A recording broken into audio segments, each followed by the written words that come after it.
국민 여러분, 새해 복 많이 받으시기 바랍니다.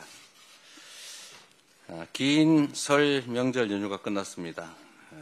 살을 내는 경제 한파, 거기다 대설, 폭한으로 안전사고가 많았습니다. 어느 때보다 힘겨운 명절이었습니다.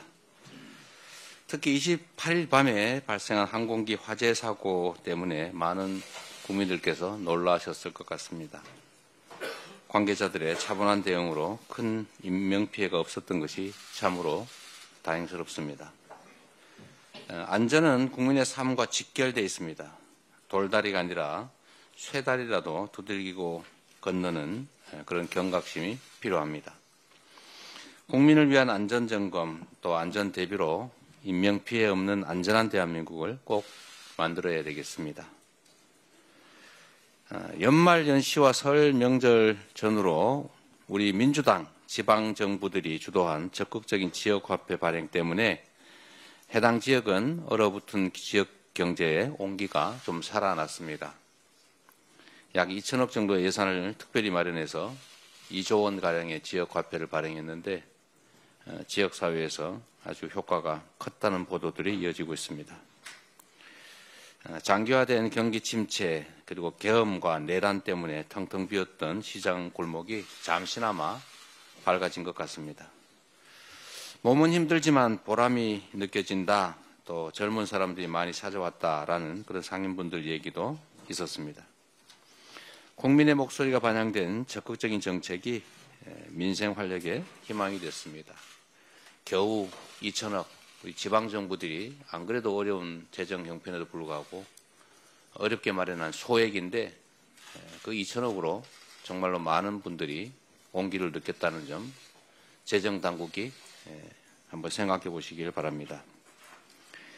모건 스탠리가 이렇게 발표했습니다. 한국이 경기 부양을 위해서 20조 원 규모의 추경을 편성해서 집행한다면 경제 성장률이 0.2%는 높아질 거다라고 했습니다.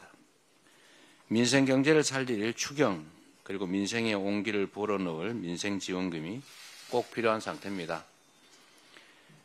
민생지원금의 차등 지원, 선별 지원 다 괜찮습니다. 만약에 정부나 여당이 민생지원금 때문에 추경 못하겠다 이런 태도라면 우리 민생지원금 포기하겠습니다. 뭐 효과만 있다면 민생지원금 아닌 다른 정책인들 무슨 상관이 있겠습니까? 효율적인 민생지원 정책이 나온다면 아무 상관없으니 어떻게 해서든 추경을 신속하게 편성하기를 다시 한번 권고드립니다. 정부가 하겠다고 하는 예산 조기 집행 이것도 뭐 필요하긴 한데 좀 빨리 집행한다는 것뿐이지 이 총 지출은 늘어나지가 않습니다. 똑같습니다. 조삼모사 아닙니까? 뭐 조금 빨리 하는 게 조금 더 도움이 되긴 하겠지요. 이게 대책이 될 수는 없다 이 말씀을 드립니다. 추경만이 죽어가는 민생경제의 심장을 다시 살릴 것입니다. 국민의힘 그리고 정부 여당의 각성을 촉구합니다. 연금 얘기를 안 할 수가 없습니다. 이제 새로운 희망을 만들어야 됩니다. 국민연금 개혁의 중요성이 참으로 강조되고 있습니다. 국민의 더 나은 삶을 위한 연금 개혁 이거 누가 제안했느냐 중요하지 않습니다. 국민의힘의 성과로 만드십시오. 윤석열 정부가 뭐 4대 개혁한다고 열심히 연금 개혁 얘기를 했는데 막상 민주당이 양보를 해서 합의가 될 것 같으니까 갑자기 태도를 돌변했습니다. 인정하십시오. 연금 납부율 13% 합의됐지 않습니까? 소득 대체율 44% 국민의힘이 주장했습니다. 민주당 50% 주장하다가 45%를 양보해서 합의하자고 했습니다. 국민 여러분께서 기억하시는 것처럼 제가 윤석열 대통령과 처음이자 마지막으로 영수회담을 했을 때 제가 이 제안을 분명하게 했습니다. 저는 45% 주장을 했지만 합의의 여지가 있다. 협상의 여지가 있다고 말씀드렸고 그때 당시 대통령께서 뭐 44% 합시다. 국민의힘 안대로 합시다. 또는 뭐 44.5로 합시다. 44.01%로 합시다. 이러면 제가 받을 생각을 가지고 가서 제안을 드렸던 겁니다. 근데 그때 당시에 제가 좀 황당했습니다. 다음에 하겠다. 뭐 이렇게 말씀하시더라고요. 그러더니 갑자기 국민의힘에서 조건을 갖다 붙였습니다. 44%에다가 구조개혁을 동시에 해야 된다. 이런 이상한 조건을 붙였어요. 구조개혁이 됩니까? 그렇게 쉽게. 안 되잖아요. 그래서 모수개혁만 합의하자라고 했던 것 아닙니까? 공인이 핑계대지 말고 이미 얘기됐던 거니까.